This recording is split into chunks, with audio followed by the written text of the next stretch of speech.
كان يا مكان في الزاوية ديال الحمام كاين واحد الصاحب صغير ساكت غير كيتسناك صباح وعشية. أنا فرشاة أسنانك، أنا اللي كنحارب الجراثيم على ودك وكنقي سنانك من بقايا الماكلة ونحمي حتى اللثة ديالك من الألم. ولكن قول لي، واش عمرك سولتي فيا؟ كل نهار كتستعملني وكتردني بلا ما تنشفني ومفراسكش بلي الرطوبة راه الميكروبات.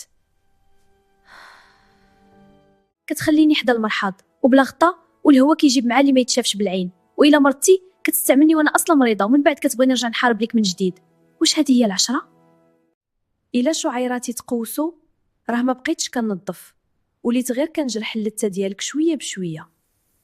وكانوا ناس زمان كيقولوا الحاجه الا فات وقتها تولي ضدك. بدلني كل 3 شهور، الا مرضتي جيب واحده اخرى، خليني نشف مزيان وما تقربنيش للمرحاض.